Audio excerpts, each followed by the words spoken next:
Vidas antes de la vida, regresiones, un estado mental que la hipnosis pone a su alcance para sanar traumas y enfermedades psicosomáticas. Por los frutos se conoce el árbol de la curiosidad y la duda brotan las ideas. Las ideas son el comienzo del análisis y la investigación. El resultado de la investigación permite deducir lo que consideramos una verdad. La verdad puede serlo para mí, pero no para quienes obtuvieron otros resultados. Puesto que nadie conoce ni la esencia ni el pensamiento de Dios, sea cual sea tu imagen de Él, no tomes como verdad absoluta lo que leas en este libro. Creer es bueno, pero comprender es mejor. Saca tus propias conclusiones. A mi familia dedico este libro, a mi esposa Cecilia. Mis hijos Luis Felipe, Alejandro y Andrea. Mi hermano Gabriel Jaime. Mi cuñada Gloria Cruz y mis sobrinos Luz Adriana, Juan David, Eduardo y Daniel, quienes me han apoyado en esta labor. Agradecimientos a Jesús, quien cada día me da una respuesta a todo. A Luis Carlos Barboto, Beatriz Ferrer de Barboto, Alba Cecilia Araque, Rodrigo Gaviria, Álvaro Múnera, Jorge Berrío y Alonso Cartagena, quienes me ayudaron a comprender mejor el plano espiritual. A Orlando Rodríguez Villa, un compañero de bachillerato que me enseñó a hipnotizar en 1963. A Lilian Patricia Blair, por ayudarme a estructurar los fundamentos de psicología. A todos los pacientes, pues de cada uno aprendo algo. Acerca del autor Aurelio Mejía Mesa, se ha destacado como escritor de libros técnicos, en los cuales utiliza un lenguaje fácil de entender por los legos en la materia, y como terapeuta en el tratamiento de fobias mediante la regresión de memoria. Ha dictado conferencias de carácter técnico o espiritual en San José, Costa Rica, Guatemala, Guayaquil, Ecuador, New York, Miami, Pawtucket, Rhode Island y varias ciudades de Colombia. Es autor de un diccionario técnico y más de 40 libros relacionados con hipnosis, audio, vídeo, televisión, videograbadoras, manejo y reparación de computadores. Nació en Medellín en 1948, y desde muy niño mostró su afición por todo lo que tuviese relación con la electricidad y la física en general. Le gustaba entender el funcionamiento de las cosas y cuestionaba las explicaciones que no tuviesen un sentido lógico. Aprendió a hipnotizar en 1963, y experimentó con sus primos y muchachos del vecindario, pero como en ese tiempo la hipnosis solo se usaba como entretenimiento, al año siguiente dejó de hacerlo por falta de interés en el tema. A mediados de 1995, un mes antes y un mes después de la muerte de su madre, muchos eventos casuales, y que hoy entiende eran causales, le cambiaron su vida. Entre otras cosas, al leer el libro Muchas vidas, muchos sabios, del psiquiatra norteamericano Brian L.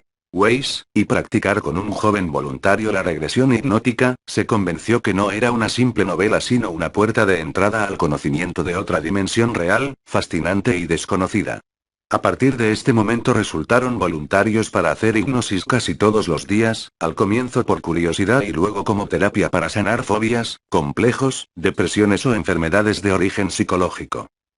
Considera que las enseñanzas de Jesús en los Evangelios y en el libro de Urantía, así como las explicaciones de Allan Kardec en sus libros sobre espiritismo y las vivencias de las terapias regresivas, son suficiente para entender que el principio creador, llámese Dios, Krishna, energía universal, naturaleza o prana, es infinitamente bueno y justo, que no tiene pueblos elegidos ni es patrimonio exclusivo de ninguna religión.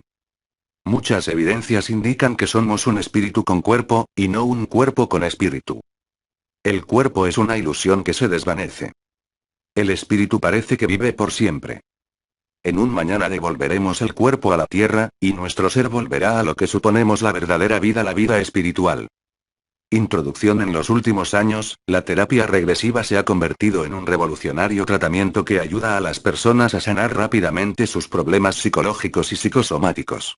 Inicialmente fue utilizada para rastrear en el inconsciente de pacientes sometidos a hipnosis las raíces de traumas, complejos y sentimientos diversos originados en la infancia, el momento del nacimiento o la época intrauterina, pero los recuerdos espontáneos de supuestas vidas pasadas, que experimenta buena parte de quienes se someten a esta técnica, han sido tomados por muchos como una evidencia de la reencarnación, tema que ha sido fuente de debates. ¿Hemos sido otros anteriormente, o experimentamos esos recuerdos por diferente causa? ¿Qué hay permanente en nosotros, de lo que realmente tengamos conciencia, que pueda sobrevivir más allá de la disolución de nuestro cuerpo, de nuestra personalidad y de nuestros yoes? Es un hecho que cada uno siente en su interior un yo que sigue siendo prácticamente el mismo aunque pasen los años y el cuerpo físico se deteriore. Por ejemplo, del bebé que ayer fui, hoy no tengo casi nada, mis primeros dientes, uñas y cabello ya han desaparecido, pero yo sigo siendo yo. Aunque periódicamente se renueva la piel y la sangre que recorre mis venas, yo sigo aparentemente igual. Me reconozco desde la infancia hasta la vejez como uno mismo, aunque los gustos, creencias y manera de amar puedan haber variado, y aunque a mi cuerpo físico le hayan amputado miembros o le hayan colocado órganos de otras personas. Entonces, ¿quién soy yo? La sensación inexplicada de haber vivido anteriormente un acontecimiento, o de conocer un lugar al que apenas acabo de llegar, así como tantas leyendas de apariciones, ruidos inexplicables y muchas otras evidencias, me hacen suponer que ya existía desde antes de la gestación de mi vida actual, y que perduraré más allá de la muerte de mi cuerpo. Sin embargo, también es un hecho que la mente puede hacer que una persona sueñe pesadillas tan reales que le hagan creer que está despierta, y que estando despierta actúe a veces como dormida. A quienes preguntan cuándo son memoria y cuándo son fantasía las vivencias de supuestas vidas pasadas, las comunicaciones con ángeles, seres extraterrestres o personas fallecidas, nuestra respuesta es solo Dios lo sabe. ¿Qué es la hipnosis? Es un estado de ensoñación, relajación mental o meditación profunda en el que parecen desconectarse temporalmente los sentidos que nos comunican con el mundo exterior: olfato, audición, gusto, tacto y visión, y se facilita la comunicación con el mundo interior, o inconsciente. No tiene vínculos con prácticas religiosas, místicas, adivinatorias o afines. La persona en trance hipnótico puede canalizar el poder de la mente para sanar ciertas enfermedades, recibir mensajes telepáticos, recordar hechos olvidados, insensibilizar o poner rígido el cuerpo. Aunque el estado hipnótico es algo inherente al ser, y tan antiguo como la humanidad, su nombre actual apenas le fue dado en 1843 por el médico escocés James Bright, tomando como base el griego hipnos, que significa sueño, porque sus síntomas son parecidos a los del sueño y el sonambulismo. Cuando la mente consciente de un sujeto se deja influir por la sugestión, el miedo o la tensión que le produce un evento súbito inesperado, permite que la mente subconsciente acceda a los mensajes que se le envían por los sentidos, produciendo en el sujeto un estado en el que puede eliminar bloqueos o inhibiciones psicológicas. A diferencia de la mente consciente, que es la que se emplea para hablar, razonar, trabajar, querer y controlar voluntariamente las acciones, la mente subconsciente carece de raciocinio y de lógica. Maneja la memoria, las emociones, los complejos, los sentimientos de amor, culpa, odio y temor. Trabaja con imágenes, figuras, sonidos, olores y emociones. Almacena las vivencias, las prohibiciones, los tabúes, las creencias religiosas y las enseñanzas dadas con autoridad. Ejecuta las funciones automáticas. Nunca duerme.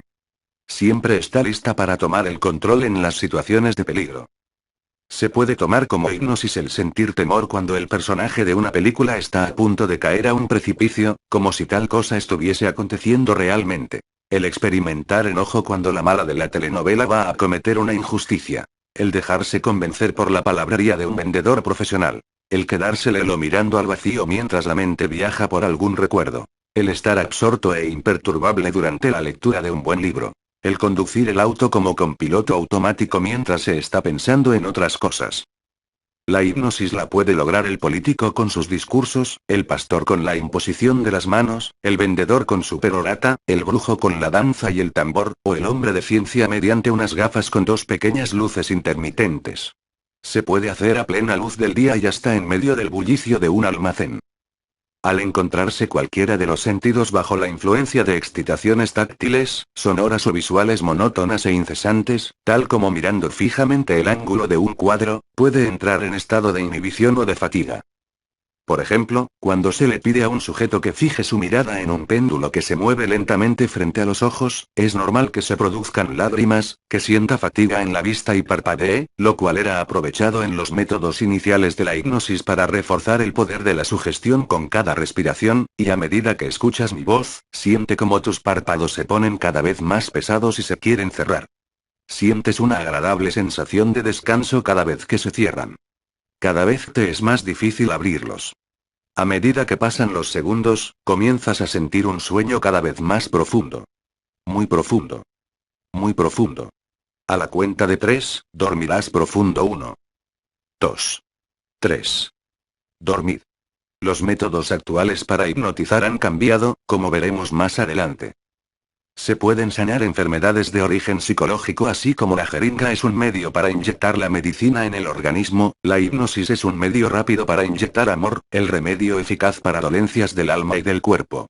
Al recordar el origen o causa de las afecciones, se tiene la oportunidad de elaborar duelos, perdonar ofensas y enfrentar situaciones para liberar las presiones psicológicas que se manifiestan a manera de enfermedades inexistentes, las cuales no son detectadas por exámenes clínicos. La hipnosis permite penetrar a lo profundo de la mente para descubrir el origen de los trastornos y sanarlos de raíz, usualmente mediante aceptación y perdón. Inflamaciones del colon, gastritis, dolores de cabeza frecuentes, parálisis, bloqueos de memoria, ciertos tipos de cáncer y de artritis reumatoidea, por ejemplo, pueden ser causados por rencores, odios, miedos y depresiones. Estar hipnotizado no es estar dormido, la persona es consciente de todo lo que sucede alrededor, y hasta puede abrir los ojos, hablar y opinar que todavía no se ha ido. Cuando permite que fluyan libremente las sensaciones o pensamientos que le llegan a la mente a medida que el hipnotizador le habla, puede relajarse y recordar hechos olvidados. También puede aceptar sugerencias de otras personas, excepto cuando el hipnotizador le ordena que solo haga caso a su voz. Difíciles de hipnotizar. Son difíciles de hipnotizar quienes sufren de retardo mental, piensan que les pueden hacer decir algo que ocultan, tienen prisa por cumplir un compromiso, mucha ansiedad por saber lo que se siente, o un vínculo familiar cercano con el hipnotizador, tal como la novia, la esposa, la madre o el hijo. Algunos logran un trance hipnótico profundo en pocos minutos, y otros pueden tardar horas. Si alguien no se hipnotiza en la primera sesión, lo puede lograr posteriormente con otro método o hipnotizador. Se consideran personas refractarias, o no hipnotizables, aquellas que requieren mucho tiempo para lograr el más mínimo efecto. En general, no se puede hipnotizar a nadie contra su voluntad. Nadie se queda hipnotizado si el hipnotizador abandona a la persona en dicho estado, ésta despierta naturalmente al cabo de un rato, porque el sueño hipnótico se convierte en sueño natural. Si la persona no responde a las sugerencias, o no quiere despertar, no se preocupe. Déjela o sígale la corriente hasta que cambie de parecer y despierte de manera natural. No hace cosas en contra de sus principios morales. La persona hipnotizada tiene control sobre lo que tiene que ver con su código de ética y principios morales. Si hace algo inmoral bajo hipnosis es porque también había la posibilidad de que lo hiciera en estado consciente.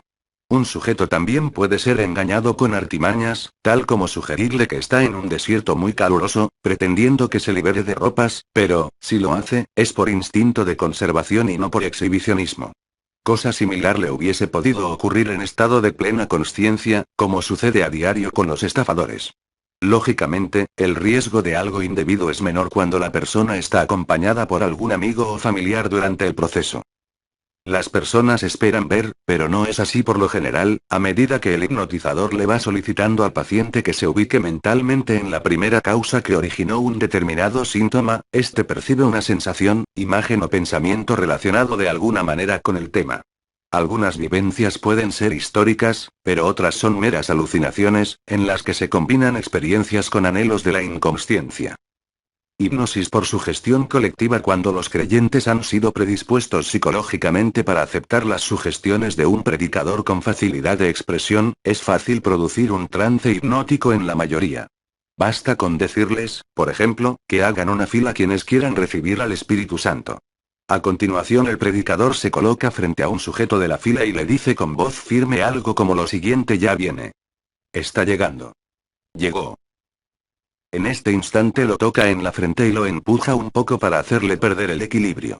Usualmente la persona cae hacia atrás, desorientada por lo que sucede, mientras unos ayudantes la reciben y la acuestan en el suelo, causando con ello un efecto muy impactante para el resto de personas en la fila y asistentes al acto. Para hacer esto más fácil, el predicador verifica previamente que el sujeto tenga los pies juntos sobre una línea imaginaria, lo cual hace inestable su posición. Si tiene los pies separados, entonces empuja sutilmente un zapato del sujeto con el de él, como dando a entender que se tropezó, para hacer que lo mueva hacia atrás. apoyamos al pastor o sacerdote que, convencido de su fe en Dios, impone las manos y hace uso de la sugestión para lograr la sanación de problemas físicos y psicológicos en los creyentes, pero desconfiamos de quien ofrece oraciones para la sanación económica, y pide dinero argumentando que Dios lo devuelve multiplicado. Ojalá que los doctores de la Iglesia no los condenen ni anatematicen, como en su época lo hicieron con Jesús. Riesgos de la hipnosis: no le aconsejamos hacerse una regresión a quien ha sufrido infartos cardíacos o tiene marcapasos, pues el recuerdo de vivencias traumáticas lo puede afectar. Por otro lado, al igual que en una consulta de medicina tradicional, si el terapeuta es inmoral y la hipnosis se ha hecho a solas, puede ocurrir que trate de acariciar sin justificación partes íntimas de una paciente, pero, dado que ella goza de cierto control inconsciente, puede salir del trance hipnótico. Es también posible que la persona bajo hipnosis reciba órdenes posthipnóticas para hacer algo indebido en el estado de vigilia cuando haya salido del trance, pero ello es poco probable que ocurra, ya que tanto el hipnotizador como el hipnotizado tendrían que ser de dudosa conducta moral.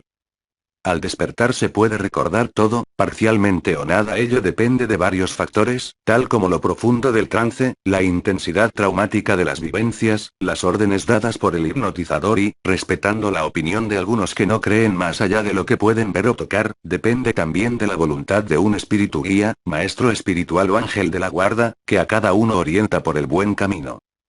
Para hipnotizar no se requiere ningún don especial, lo puede hacer cualquiera que tenga facilidad de expresión y capacidad de convencer al otro. Se debe evitar hacerlo por jugar, ya que la mente humana es todavía un mundo desconocido que debemos tratar con respeto y un alto sentido espiritual. Los animales no entran en hipnosis, ningún animal entiende el lenguaje humano, al punto de dejarse sugestionar por lo que le decimos. Obedece determinadas órdenes porque así lo hemos habituado, y algunos pueden quedar temporalmente en un estado de inmovilidad por causa de un movimiento súbito mientras se le hace fijar su vista en un objeto cualquiera. Este estado, llamado de fascinación, se debe más al instinto de conservación o reflejo condicionado, que a hipnosis. ¿Qué es una regresión?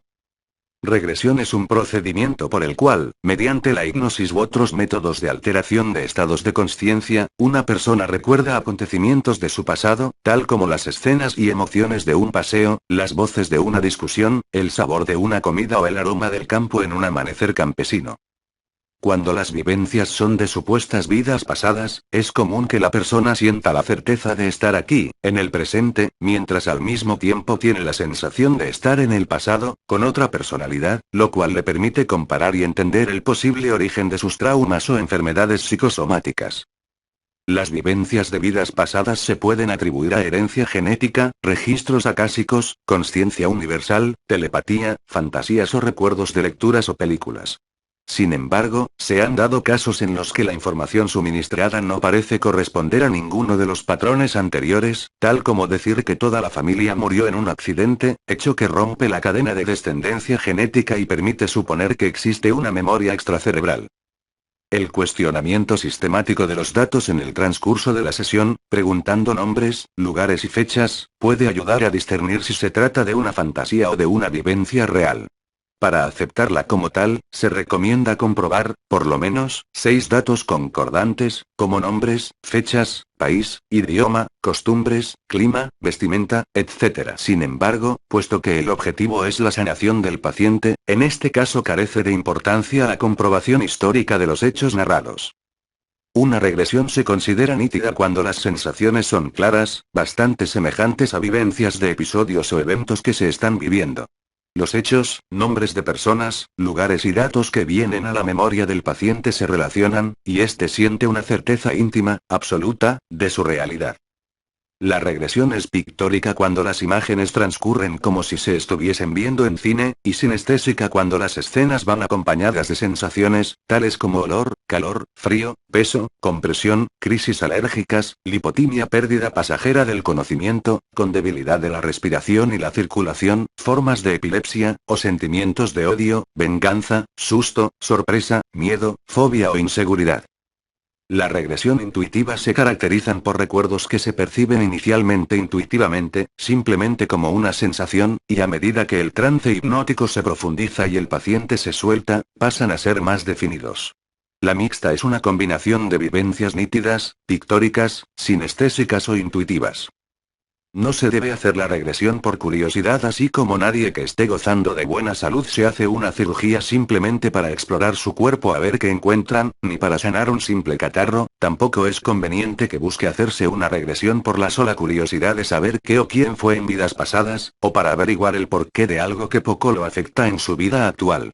El estado mental, tal como el conjunto de afectos, emociones, miedos y diversos sentimientos, se puede comparar con el agua más o menos cristalina en la superficie de un lago. Si alguien se pone a escarbar en el fondo, se levanta lodo y enturbia por un tiempo el agua de la superficie. Huella de vivencias pasadas que no es conveniente recordar. ¿Por qué efectuar la regresión de memoria solo para llorar el recuerdo de los episodios infelices del pasado, o para alimentar el ego con la grandeza ilusoria de creer que fuimos un personaje importante? Si fuimos traídos a la Tierra para olvidar nuestro pasado, valorar el presente y preparar un futuro mejor en nuestro beneficio, seamos sinceros con nosotros mismos y procuremos cambiar de manera racional y consciente las malas tendencias. Cosa diferente es cuando nuestro comportamiento es afectado por sueños repetitivos o recuerdos traumáticos inconscientes, a manera de traumas severos, depresión, complejos, miedos irracionales y rencores sin razón aparente, tal como el terror a pasar por un puente, subir a un ascensor, bañarse en el mar, ver sangre, tomar una decisión o hablar en público. De manera similar a una cirugía, que solo se debe hacer para extirpar tumores o corregir defectos físicos, la regresión de memoria se recomienda solo para buscar el origen de enfermedades psicosomáticas y ayudar al paciente a que sane rencores, miedos y traumas que pueden estar afectando seriamente su vida familiar, laboral o social. El aura pasamos la existencia inmersos en un mar de energía, llámese lumínica, calórica, cuántica o atómica. Nada está realmente inerte, pues hasta los objetos que llamamos inanimados tienen partículas electrónicas en movimiento permanente. En creencias de la India, por ejemplo, se habla de una energía universal denominada prana, considerada fuente de vida, fluido y constituyente básico de todas las formas a las que ha dado vida. Desde la antigüedad, también hay muchas evidencias de que ciertos individuos con una elevada percepción sensorial han podido ver un campo energético que rodea a las personas y demás elementos de la naturaleza, el cual se ha representado a manera de círculo de luz sobre la cabeza de imágenes religiosas. A mediados del siglo XIX, el conde Wilhelm von Reichenbach dedicó muchos años a experimentar con ese supuesto campo de energía, del que también hablaron el matemático Van Helmont, Leibniz y Mesmer. Lo denominó fuerza ódica, y comprobó que mostraba muchas propiedades similares a las del campo electromagnético descrito anteriormente por James Clerk Maxwell. En 1911, el Dr. William Kilner dio cuenta de sus estudios sobre el campo energético humano contemplado a través de pantallas y filtros coloreados. Describió una neblina brillante dispuesta en 3 zonas alrededor de todo el cuerpo. La denominó aura, y observó que difiere considerablemente de un sujeto a otro, dependiendo de la edad, el sexo, la capacidad mental y el estado de salud. Determinadas enfermedades producían manchas o irregularidades en el aura, lo cual motivó a Kilner a desarrollar un sistema de diagnóstico basado en el color, la textura, el volumen y el aspecto general de ese campo envolvente. En 1939, el ruso Semyon Davidovich Kilian observó la presencia de energía en sus manos y logró plasmarla en un papel fotográfico. A partir de este momento dedicó toda su vida, junto con su esposa Valentina, al estudio del fenómeno. En 1944, después de que el conocido psiquiatra Carl Gustav Jung, discípulo de Freud, se fracturó un pie y sufrió un infarto de miocardio, su enfermera lo vio rodeado de un halo luminoso, al mismo tiempo que él sentía una sensación como de contemplar la Tierra desde el espacio. A finales de los años 80, Guy Coggins desarrolló la cámara de efecto Kirlian para fotografiar el aura, comenzando así lo que hoy se conoce como fotografía Kirlian, o ciencia para capturar en película fotográfica el rastro de los campos de energía que circundan a las plantas, animales y objetos inanimados. Suponemos que uno de los componentes del aura humana son los campos electromagnéticos vibratorios inducidos por las corrientes eléctricas nerviosas y motoras que circulan permanentemente por los nervios y órganos del cuerpo, así como alguna otra forma de energía todavía desconocida. Empleando instrumentos electrónicos modernos, y con la ayuda de personas sensitivas, se ha podido medir los niveles de luz de tal energía, determinar las frecuencias del campo y especificar los colores típicos para cada estado de ánimo. Por ejemplo, cuando el aura se percibe de color rojo, la persona está sintiendo en ese momento vitalidad, extroversión y afirmación. El amarillo corresponde a intelecto y mente abierta. El violeta representa a los visionarios que mantienen viva la esperanza. El aura azul se manifiesta en los que tienen tranquilidad, paz y balance interior. El verde es señal de saludable, sanación, crecimiento, cambio. El rosado está relacionado con amor, sensibilidad, amabilidad. El blanco indica pureza, tranquilidad de conciencia, unidad con el origen, encuentro con Dios, armonía con la energía universal. Consideramos que percibir el aura es un don que Dios concede a ciertas personas, pero, aprovechando la persistencia visual del ojo, te puedes formar una idea del fenómeno. Por ejemplo, en un ambiente con poca luz, coloca tu mano abierta sobre una pared blanca y obsérvala mientras la mueves ligeramente rápido hacia abajo o hacia un lado. Notarás que deja una especie de estela blanca. También, si miras fijamente al centro de la frente de una persona de pie junto a una pared, desde una distancia de 3 a 8 metros, mientras cuentas, por ejemplo, hasta 30, es posible verle a esta un reflejo de luz blanca alrededor de su cabeza y su cuerpo, especialmente cuando se mueve hacia un lado. Con un poco de práctica se puede llegar a percibir en un tiempo menor, y sin que la persona se mueva. Los chakras se ha visto también que el cuerpo dispone de puntos de concentración de energía, denominados chakras, los cuales se perciben como remolinos de forma cónica.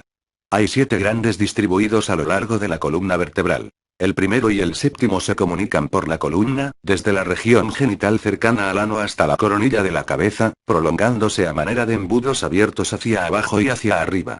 Los 5 restantes atraviesan el cuerpo de la parte anterior a la parte posterior. También tenemos otros 21 chakras más pequeños, repartidos en el pecho, los pómulos, la región genital y las palmas de las manos. A cada chakra corresponde un campo o nivel de vibraciones, el cual se denomina cuerpo. Aunque es común asumir cada campo o cuerpo como una capa que envuelve a la otra, lo cierto es que cada campo penetra y atraviesa por completo al resto de campos situados debajo, incluyendo el cuerpo físico. Desde un punto de vista científico, cada capa más alejada del centro puede ser considerada como un nivel de vibraciones más alta. En términos de cuerpo, se dice que es más sutil, menos material, más vaporoso. Existen algunas diferencias de criterios en cuanto a los nombres y las funciones de los chakras, pero, en general, se acepta lo siguiente. Chakra 1, localizado entre el ano y los genitales. Se considera la base y la fuente de energía del crecimiento del sistema. Le corresponde el funcionamiento autónomo del cuerpo y las sensaciones físicas, tal como dolor o placer. Su acción se relaciona con el cuerpo etéreo, el cual interpenetra al físico y se considera de una sustancia más sutil que la materia física conocida. Chakra 2, ubicado en el hueso del coxis, regula el nivel de energía interna del cuerpo y de los órganos sexuales. Su acción se relaciona con el cuerpo emocional, más sutil todavía que el cuerpo etérico, el cual tiene que ver con los sentimientos. Chakra 3, en la cintura, sobre la espina dorsal, en la depresión debajo de la cuarta lumbar. Se conoce también como plexo solar. Regula la condición de los sistemas digestivos y urinarios, incluyendo el hígado, páncreas, estómago, intestino, riñón y vejiga. Tiene que ver con la hemorroides y el ácido úrico. El chakra 3 está asociado con el cuerpo mental, base del intelecto, el pensamiento y la vida emocional del individuo. Chakra 4, ubicado entre las puntas de los omóplatos, sobre la espina dorsal, al nivel del corazón, séptima dorsal. Regula el aparato circulatorio arterial, venoso, linfático y padecimientos del corazón. Tiene que ver con el cuerpo astral. Refleja los sentimientos de amor. Chakra 5, en la base del cuello, sobre la espina dorsal, séptima cervical. Regula el sistema respiratorio, los pulmones, la tráquea, la nariz, la garganta y padecimientos de la piel. Se asocia con el poder de la palabra. Su acción se relaciona con el plano espiritual. Chakra 6, en el centro de la frente, en el entrecejo. Regula las funciones superiores, como la intuición, la memoria, la inteligencia, la telepatía, etc. Su acción se relaciona con el plano espiritual. Chakra 7, arriba de la cabeza, en la coronilla, en el centro de la línea imaginaria que une las puntas de las orejas. Interviene directa e indirectamente en todos los sistemas del cuerpo. Regula el sistema nervioso, muscular y óseo. Tiene que ver con el cerebro, la fiebre, el dolor en las articulaciones, huesos y músculos. Su acción se relaciona con el plano espiritual. Radiestesia se denomina radiestesia a una sensibilidad especial que parecen tener algunas personas para captar radiaciones electromagnéticas y de otros estilos, mediante un péndulo, un par de varillas móviles o un palito en forma de horquilla, y que se usa para descubrir manantiales subterráneos, yacimientos de minerales, ubicar personas secuestradas, etc. Aunque se trata de un fenómeno psíquico-físico real, que se puede explicar por influencia inconsciente del pensamiento sobre los músculos de la mano que sostiene el péndulo o la varilla, sus resultados se deben tomar como algo posible, y no como algo cierto o real. Para realizar el siguiente experimento de radiestesia, debes proveerte de un péndulo cualquiera, tal como un simple peso suspendido de un cordón. Afirma ahora a tus amigos que con ello te es posible obtener respuestas a preguntas, saber si sus chakras están abiertos o cerrados, detectar el sexo de las personas, etc. Se asume que la influencia de una mujer lo hace describir círculos, y la de un hombre lo hace mover de manera rectilínea. Y efectivamente así sucede, tan pronto se le mantiene suspendido en el aire encima de la palma de la mano de alguien. Pareciera que hay truco, pero no lo hay. Para que el péndulo empiece a girar lentamente, aumentando progresivamente la velocidad, sin tener el menor deseo de mover en tal sentido la mano que lo sostiene, basta con imaginarlo dando vueltas. Si se le imagina en movimiento de vaivén, el péndulo tomará la dirección de norte a sur, o de este a oeste. Si cuando se esté moviendo en un sentido determinado, se le imagina moverse en otro sentido, se verá que el péndulo se detiene poco a poco y luego inicia el movimiento en la nueva dirección imaginada.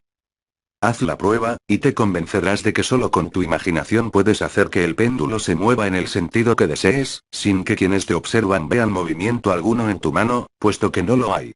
El péndulo es movido inconscientemente por la mano que lo sostiene. Nunca se mueve por sí solo.